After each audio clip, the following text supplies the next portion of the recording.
बिस्मिल्लाहिर्रहमानिर्रहीम और अस्सलाम वालेकुम। 19 जनवरी और पाकिस्तान में इतवार की दोपहर। आज अभी तक की अहम खबरें और मेरा तज्जिया। सबसे पहली खबर आपके सामने वॉशिंगटन डीसी और लंदन से रखेंगे, जहां पर खतरे की घंटी बजी है और लिंक हुआ है इस्लामाबाद रावलपिंडी सीधा वॉशिंगटन डीसी से, और ललकारा है रावलपिंडी ने वॉशिंगटन डीसी को। ये मेरा कहना नहीं है, ये टेलीग्राफ का कहना है। टेलीग्राफ हो या गार्डियन हो, ये दुनिया के मोतबर नाम है और मोतबर अखबार भी हैं और जरीदे भी हैं। और पूरी दुनिया में जब ये कोई खबर शाया करते हैं तो पूरी तहकीक के बाद, या कोई ओपिनियन शाया करते हैं तो उसके पीछे भी पूरी मंतक और तहकीक होती है। अब ये टेलीग्राफ लिख रहा है कि ये जो इमरान खान साहब को हाल ही में सजा दी गई है, 2 दिन पहले, आपको पता है कि 14 साल की सजा दी गई है, और उनकी बेगम, जिनका कुछ लेना देना नहीं था इस केस के साथ, बुशरा बीबी का, उनको 7 साल की सजा दी गई है। ये असल में प्रेसिडेंट ट्रंप को एक पैगाम भेजा गया है। जी हां, ये लिखना है टेलीग्राफ का, ये हम नहीं कह रहे, कोई पाकिस्तानी मुबस्सर नहीं कह रहा, बल्कि टेलीग्राफ ये कह रहा है कि ये कन्फ्रंट्रेशन मोल ली है पाकिस्तान की इस्टेब्लिशमेंट ने, पाकिस्तान की फौजी क़यादत ने, जाहिर है जनरल आसिम मुनीर साहब और उनके साथियों ने ये सीधा सीधा धमकी लगाई है, कन्फ्रंट्रेशन की है सदर ट्रंप की एडमिनिस्ट्रेशन से, और जानबूझ के उनके हल्फ लेने के ठीक 3 दिन पहले ये सजा सुनाई गई है। टेलीग्राफ लिखता है कि सदर ट्रंप के 2 करीब तरीन साथी रिचर्ड ग्रैनल, जो आप सबको पता है कि उनके खसूसी एलची हैं, और मैं यहां आपको यह भी बता दूं कि जो रिचर्ड ग्रैनल थे, उनको पहले हमारे जराए और बहुत ही मुसद्दिका जराए ये बताते हैं कि उनको टिप किया था सबसे पहले कि उनको सेक्रेटरी ऑफ स्टेट बनाया जाएगा, जो सदर के बाद सबसे अहम ओहदा होता है अमेरिकी हुकूमत या अमेरिकी एडमिनिस्ट्रेशन के अंदर। वो सदर, जो यूनाइटेड स्टेट्स ऑफ अमेरिका का सदर है, उसके बाद सेक्रेटरी ऑफ स्टेट होता है। जैसा कि आपको पता है कि सदर ओबामा के साथ हिलरी क्लिंटन थी, और भी बहुत बड़े नामी ग्रामी आपको सेक्रेटरी ऑफ स्टेट बहुत सारे याद हैं। तो रिचर्ड ग्रैनल को यह टिप किया गया था, यह बताया गया था कि आप सेक्रेटरी ऑफ स्टेट हो सकते हैं। रिचर्ड ग्रैनल जो है वो बहुत ही मोतबर जो है वो नाम है डिप्लोमेसी में। वो इससे पहले अमेरिका के जर्मनी में सफीर रह चुके हैं और जर्मनी को नाकों चने चबवा चुके हैं, बल्कि पूरे जो नेटो के यूरोप से रिलेटेड जितने भी बड़े बड़े ममालिक थे उनको नाकों चने चबवा चुके हैं। बहुत ही टफ डिप्लोमेसी के ऊपर बिलीव करते हैं, याददाश्त भी बहुत लंबी है और स्ट्रेट फॉरवर्ड हैं और सीधी बात करने के आदी हैं। ये अलग बात है कि आजकल पाकिस्तानी मिलिट्री एस्टेब्लिशमेंट पाकिस्तान के अंदर ये मंजन बेचती है कि देखें रिचर्ड ग्रैनल खामोश हो गए, हालांकि ऐसा नहीं है। वो कोई पाकिस्तान के मामले के लिए खामोश नहीं हुए। अमेरिका के अंदर, ये मैंने पहले भी आपको बताया था कि एक जो H1B वीजाज हैं, उनके ऊपर एक बड़ी खूनख्वार यहां पर बहस शुरू हो गई थी। सदर ट्रंप की जो कैबिनेट है उसके कुछ लोग उसके हक में थे, कुछ खिलाफ थे, और एक घमसान की जंग यहां पर सोशल मीडिया पर शुरू हो गई थी अमेरिका में। तो सदर ट्रंप ने सोचा कि उनके हल्फ लेने से पहले ही अगर उनके वजीर मशीर अपने ओपिनियन इतने खुल के एक दूसरे के खिलाफ देंगे तो मामला खराब हो जाएंगे। तो फिर उन्होंने अपनी पूरी कैबिनेट को H1B के इशू की वजह से ये कहा कि जब तक हल्फ बर्दारी शुरू नहीं हो जाती, किसी भी पॉलिसी स्टेटमेंट के ऊपर आपने स्टेटमेंट नहीं देनी। इस वजह से तमाम इश्यूज के ऊपर, वो भले यूक्रेन हो, वो भले पाकिस्तान हो, भले हिंदुस्तान हो, भले चाइना हो, भले वो H1B का इशू हो, भले वो इमिग्रेशन से रिलेटेड इश्यूज हो, लोगों को जो यहां पर बगैर वीजे के उन्हें यहां से भेजना है, रखना है, कोई भी इश्यूज हो, इस वक्त जो प्रेसिडेंट ट्रंप की कैबिनेट के या अहम उनके लोग हैं वो कोई ऐसी स्टेटमेंट नहीं दे रहे। लेकिन चौधरी निजामुद्दीन साहब जो हैं वो पाकिस्तान के अंदर ये झूठ बोल रहे हैं कि देखें अब ग्रैनल चुप कर गए, मामला खत्म हो गया। अब टेलीग्राफ ये लिखता है कि क्योंकि जिनको सदर ट्रंप ने अपना अटॉर्नी जनरल नामजद किया था, उसके बाद उनके कुछ मसाइल हो गए कि उन्होंने सेनेट और कांग्रेस से उनकी नॉमिनेशन कंफर्म नहीं होनी थी, क्योंकि उनके खिलाफ एक केस दर्ज कर दिया गया था और क्योंकि वो केस उनके खिलाफ दर्ज है, उसका प्रोसेस चल रहा है, उस पर वो अटॉर्नी जनरल नहीं बन सकते थे, कॉन्फ्लिक्ट ऑफ इंटरेस्ट हो जाएगा, वही डिपार्टमेंट उनके नीचे आ जाना था, इसलिए उन्होंने अपना नाम विड्रॉ कर लिया। लेकिन विड्रॉ करने के बावजूद वो सदर ट्रंप के बहुत ही ज्यादा आप ये कहें कि मुतबर शख्सियत उनको सदर ट्रंप समझते हैं और बहुत ही अपने वफादार और करीबी आदमी समझते हैं। इसीलिए तो सदर ट्रंप ने उन्हें कलीदी ओहदा अटॉर्नी जनरल का दिया था, क्योंकि सदर ट्रंप के साथ यहाँ की एडमिनिस्ट्रेशन ने जो कुछ कर रखा है उसमें जो साबिक अटॉर्नी जनरल हैं उसके बारे में सदर ट्रंप ये सोचते हैं कि उन्होंने अपना ऑफिस मेरे खिलाफ इस्तेमाल किया था। इसलिए अटॉर्नी जनरल का जो ऑफिस है वो सदर ट्रंप की जो एडमिनिस्ट्रेशन होगी उसमें वो भी बहुत ही अहम ऑफिस होगा। अभी इस वक्त मार्को रूबियो जो है वो सेक्रेटरी जनरल बने हैं और वो भी जो हमारे चौधरी साहब हैं उनके लिए उनके ओपिनियन भी बहुत ही नेगेटिव है, क्योंकि वो ये समझते हैं कि पूरी दुनिया में अमेरिका जब डिक्टेटर्स के साथ दोस्ती करता है और डिक्टेटर्स अपने अपने मुल्क में जुल्म का बाजार गर्म करते हैं तो पूरी दुनिया के लोग अपने डिक्टेटर से जो नफरत करते हैं इनडायरेक्टली अमेरिका से भी करते हैं। तो मार्को रूबियो भी ये कहते हैं कि अमेरिका को किसी भी डिक्टेटर का साथ नहीं देना चाहिए। दूसरी तरफ रिचर्ड ग्रैनल और तीसरी तरफ उनके जो अटॉर्नी जनरल और रिचर्ड ग्रैनल हैं ये तो ओपनली फ्री इमरान खान की बात कर चुके हैं और इसके ऊपर वाज़े मैसेज पाकिस्तानी मिलिट्री एस्टेब्लिशमेंट को दे चुके हैं। लेकिन उसके बावजूद टेलीग्राफ लिखता है कि हल्फ से सिर्फ 3 दिन पहले ये सजा सुनाना ये वाज़े चैलेंज है जनरल आसिम मुनीर साहब की एस्टेब्लिशमेंट की तरफ से, और जनरल साहब ने ये वाज़े पैगाम भेजा है अमेरिका को और सदर ट्रंप को कि आपने जो करना है कर लें, हम तो यही काम करेंगे। तो अब टेलीग्राफ लिखता है कि सदर ट्रंप जब हल्फ लेंगे तो मामला जो है वो कशीदगी से शुरू होंगे, क्योंकि ये जो सजा दी गई है अगर इसको रोका जाता तो शायद जो अमेरिका ने, क्योंकि पहले बाइडेन एडमिनिस्ट्रेशन के अंदर जो इनको सारा कुछ यहां से सपोर्ट मिला जिसकी वजह से इन्होंने ये सारा बाजार गर्म किया जुल्म का, वो ये ना कर पाते अगर इन्हें सपोर्ट ना मिलती। और अब इन्होंने जो किया है एक मैसेज भेजा है सदर ट्रंप को कि हम अपनी मर्जी करेंगे, आपकी ये जो मैसेज है इसको हम सीरियस नहीं लेंगे, तो इसकी रिपरकशंस होंगी। ये बहुत ही अहम खबर है जो टेलीग्राफ ने पब्लिश की है, बहुत ही अहम ओपिनियन है, इसको हम जरूर फॉलो करेंगे और आपको इसकी अपडेट्स भी बताएंगे।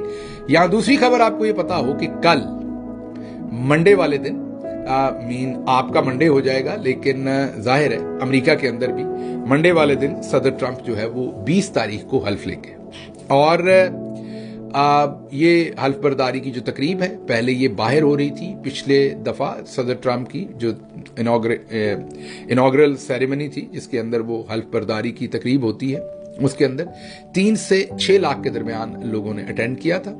इस दफा भी उम्मीद थी कि 3 से 6 या 8 लाख के दरमियान लोग आएंगे, लेकिन अमेरिका में इन दिनों बहुत ही शदीद सर्दी है जिस वजह से सदर ट्रंप की एडमिनिस्ट्रेशन ने अब ये फैसला किया है कि वो जो तकरीब बाहर हो रही है वो बाहर नहीं होगी, अब वो एक हॉल के अंदर होगी और जो हॉल है उसमें जाहिर है चंद 100 या चंद हजार लोगों के बैठने की कैपेसिटी होगी।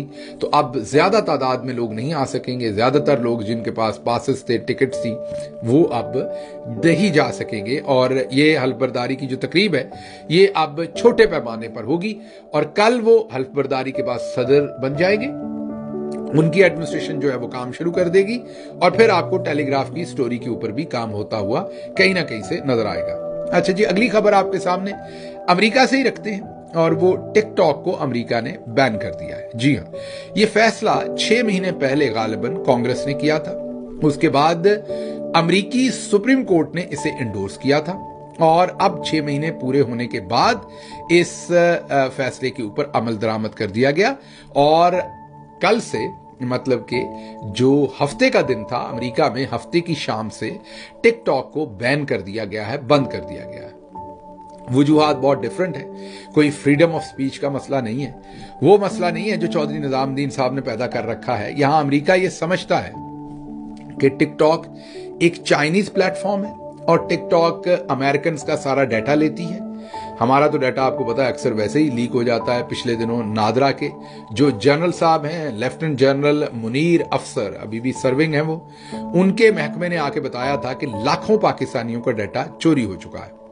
लेकिन यहां पर अमेरिकी गवर्नमेंट ये समझती है कि ये जो चाइनीज प्लेटफॉर्म है ये वसी पैमाने पर अमेरिकियों का डाटा जो है वो ले रही है और इससे उनके प्राइवेसी के इश्यूज बन रहे हैं और उन्होंने टिकटॉक को एक कंपनी के तौर पे, क्योंकि वो चाइना की कंपनी है, बैन किया है। बाकी तमाम दुनिया की जो कंपनीज हैं और सोशल मीडिया है उसको वो बैन नहीं कर रहे, वो एज इट इज चल रहा है। लेकिन इसमें इंपॉर्टेंट बात यह है कि सदर ट्रंप ये समझते हैं कि बाइडेन एडमिनिस्ट्रेशन ने किया था और उन्होंने वादा किया था कि जब वो सदर बनेंगे और अपना दफ्तर संभालेंगे तो वो टिकटॉक को बहाल करने की कोशिश करेंगे। तो अभी तमाम लोग उनको उनका वादा याद करवा रहे हैं और हमें भी लगता है कि अगले चंद दिन में सदर ट्रंप जब अपने ओहदे का हल्फ लेकर, कल ही हल्फ लेकर वो सदर बन जाएंगे तो आने वाले दिनों में वो टिकटॉक के लिए कोई ना कोई सोल्यूशन निकालेंगे जिसमें लोगों की डाटा की सिक्योरिटी भी हो और साथ साथ लोग टिकटॉक भी इस्तेमाल कर सकें। अच्छा जी, अगली खबर आपके सामने सियालकोट से रखते हैं। सियालकोट में एक ड्रामा हुआ था, कभी सास भी बहू थी का ड्रामा की किस्त हमने पिछली दफा आपको बताई थी, जहां पर बाजी मरियम लोगों को, मीन जो बच्चियां हैं उनको गले मिलती हैं और बच्चियां फूट फूट कर रोती हैं। हसनैन बहुत ही बेहतरीन रिपोर्टर हैं, हसनैन रफीक नया पाकिस्तान से, उन्होंने ये स्टोरी ब्रेक की है, क्रेडिट उनका है। उन्होंने स्टोरी ये ब्रेक की कि आपने एक बाजी मरियम की एक तकरीब में देखा था कि एक बच्ची बोलती है, बाजी मरियम को पुकारती है और बाजी मरियम को कहती हैं कि मुझे आप भूल मत जाइएगा, मैंने आपके साथ तस्वीर लेनी है। बाजी मरियम कहती हैं कि नहीं, मैं आपको नहीं भूलूंगी और आप आकर मेरी कुर्सी पर बैठ जाएं, जो मेरी सीट है, ये मेरे पास ये बाजी मैं बहुत इस्तेमाल करती हैं। तो उन्होंने कहा कि आप आकर मेरी सीट पर बैठ जाइए और फिर बाजी ने उसे अपनी सीट पर बिठाया और फिर तालियां भी बजीं और बाजी ने उसके ऊपर बड़ा बार बार अपने लिए सताइश इकट्ठी की। और फिर उसी तकरीब में दूसरी जगह पर एक और स्टूडेंट जो अपने सफेद यूनिफॉर्म में थी, वो जब बाजी के पास आई तो फूट फूट कर रोना शुरू हो गई। ये किसी को समझ नहीं आई कि मेले में बिछड़ी हुई फुफ्फू मिल गई थी या खाला मिल गई थी उस बच्ची को, मीन मरियम से मिलके बच्चियां फूट फूट कर रोती क्यों हैं, कौन सा ऐसा बटन है जो बाजी मरियम उनका दबाती हैं कि बच्चियों को रोना आ जाता है। मीन ये बच्चियां शाम में अपनी माओं को भी मिलती होंगी और सुबह भी मिलके आती होंगी। अगर इन्होंने रोना ही होता तो घर से रो के आ जाती, यहां तो मेकअप भी किया होता है, वो खराब होगा, लेकिन बाहर ये बच्चियां रोती हैं। तो इसके ऊपर सारा तासीर साहबा जो कि साबिक गवर्नर पंजाब सलमान तासीर की बेटी हैं, उन्होंने ट्विटर के ऊपर एक सवाल पूछा था कि ये जो स्टूडेंट्स हैं, रैंडम स्टूडेंट्स, ये किस इमोशनल ट्रॉमा में हैं कि एक रैंडम खातून को मिलके, मीन एक चीफ मिनिस्टर को मिलके, जिनको वो जाती हैसियत में इमोशनली नहीं जानती, फूट फूट कर रो क्यों रही हैं। हमने भी इस पे तबसरा किया था कि ये बेसिकली स्टीरियोटाइपिंग की जा रही है, बच्चियों को रोते दिखा के, ये खवातीन के हकूक के खिलाफ काम किया जा रहा है, ये एक इमेज पेंट किया जा रहा है कि खवातीन वीकर हैं और वो ऐसे ही बात बात पर रोती हैं। वो जो हमारी सोसाइटी के अंदर स्टीरियोटाइप्स हैं खवातीन के साथ अटैच्ड, उनको पुख्ता करने की मरियम साहबा कोशिश कर रही हैं, सिर्फ अपनी ड्रामेबाजी करने की। लेकिन अब कभी सास भी बहू थी जो ड्रामा की किस्त है, उसका ड्रॉप सीन हुआ है और हसनैन रफीक साहब ने यह बताया है कि ये जो सियालकोट के कॉलेज के अंदर सब कुछ हुआ, ये बुनियादी तौर पर पूरी अरेंजमेंट के साथ ये दोनों नून लीग की जो वर्कर्स थी उनको लाया गया था और लाया गया था गुजरांवाला से। आपके लिए हैरानी होगी, गुजरांवाला से ऑल द वे ये दोनों बच्चियां जो है इनको सियालकोट लाया गया और इनको पहले से कहा गया था कि आपने ये एक्टिंग करनी है। ये कैसे पता चला? ये ऐसे पता चला कि जो सियालकोट पहुंची गुजरांवाला से, जिनको अपनी कुर्सी पे बिठाया था, वो स्टूडेंट नहीं थी, वो एक कॉलेज में लेक्चरर थी।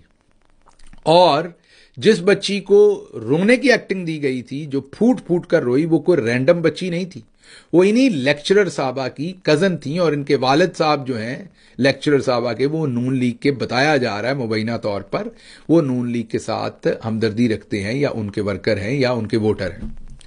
अब इन हालात के अंदर आप खुद सोच लीजिए कि कितनी सस्ती एक्टिंग हो रही है। दूसरी तरफ मुतालिया पाकिस्तान जो किताब है बच्चों की 10वीं जमात की, उसके अंदर बाजी ने चैप्टर एक ऐड करवाया है जिसमें अपनी और अपनी मरहूमा वालिदा की तस्वीर और अपना पूरा तारफ कि उन्होंने जमहूरियत के लिए, पाकिस्तान की तरक्की के लिए क्या खिदमात अंजाम दी हैं, वो सब कुछ ऐड करवा दिया है। तो ये जो ड्रॉप सीन किया है हसनैन रफीक ने, ये मैं यही कहूँगा कि बहुत ही आला काम किया है। बहरहाल अगली खबर की तरफ चलते हैं। वो ये है कि नजम सेठी कहते हैं कि हुकूमत और फौज फंस गई है। हुकूमत जानती है कि वो जिस भी तरीके से आए, उनको पता है कि 17 सीटों पर आए हैं। फौज को समझ आ गई है कि तमाम रास्ते उनके लिए बंद हो गए हैं और उन्हें इमरान खान के साथ बात करनी पड़नी। अगर आगे बढ़ना है, कोई रास्ता तलाश करना है, तो इमरान खान के साथ बात करनी पड़नी है। ये अब नजम सेठी कह रहे हैं कि हुकूमत को पता चल गया है और फौज को भी पता चल गया है।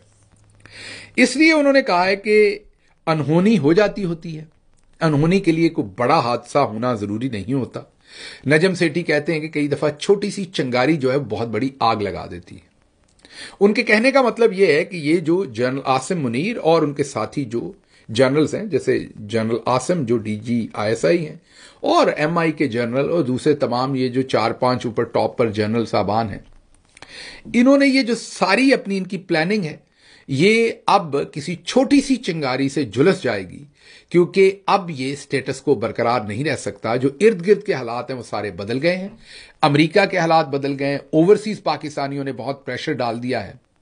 तो इन हालात में मौजूदा हालात चल नहीं सकेंगे, तब्दीली नागुज़ीर है और इन्हें अब इस बात को समझना पड़ेगा और इमरान खान को रिहा करना पड़ेगा। अगली खबर आपके सामने रखते हैं सिंध से, जहां पर सिंध के एक प्रोजेक्ट डायरेक्टर हैं, Sindh improvement project director, mean Sindh government के एम्प्लॉई हैं। उनका नाम है गुलाम मोहिउद्दीन मुगल। उन्होंने चीनी कंपनी को यह कहा कि आपको ठेका तब देंगे अगर आप बुर्ज खलीफा दुबई में मुझे अपार्टमेंट लेकर दें। जरा ख्वाहिशें चेक करें। जो गुलाम मोहिउद्दीन साहब हैं, उन्होंने कहा कि बुर्ज खलीफा में रिश्वत के तौर पर अपार्टमेंट दें और आपको तब ठेका देंगे। चीनी कंपनी ने इन राइटिंग में ये नैब को उनकी शिकायत कर दी है। जाहिर है उनके पास पूरे सबूत होंगे, तभी वो नैब के पास गए हैं। हालात देखिए सिंध के, उन्होंने भी वैसे ठीक किया अपने हिसाब से। अगर जरदारी साहब और बिलावल साहब बड़े बड़े हाथ मार सकते हैं और दूसरे पीपल्स पार्टी के अकाबरीन, तो फिर गुलाम मोहिउद्दीन साहब जो डायरेक्टर हैं, उन्होंने कहा हम क्यों ना बहते दरिया में अपनी भी हम बाल्टी भर लें। तो उन्होंने भी कोशिश की है। अच्छा जी, अगली खबर आपके सामने रखते हैं कि मराकश में जो कश्ती को हादसा हुआ था, जिसमें 44 पाकिस्तानी, वैसे तो ओवरऑल 50 लोग उसमें जाँ बहक हुए थे, उसमें 44 पाकिस्तानी जानों से गए थे। उसके बारे में कई थेरीज आई। किसी ने कहा कि उनको सरों में गोलियां मार के मारा गया है, उनको पानी के अंदर फेंक दिया गया, जुल्म किया गया, तशद्दुद किया गया। फिर किसी ने कहा कि नहीं, वो कश्ती डूब गई, इसलिए उसके अंदर ये सब कुछ हुआ। लेकिन अब 4 लोगों पर मबनी एक 4 रुकनी कमेटी जो है वो भेज रही है हुकूमत। अब वो टीए खाएंगे, उनके बारे नारे आएंगे और जुबानी जमा खर्च एक रिपोर्ट बनेगी, वो जमा होगी और होगा कुछ नहीं उस पर।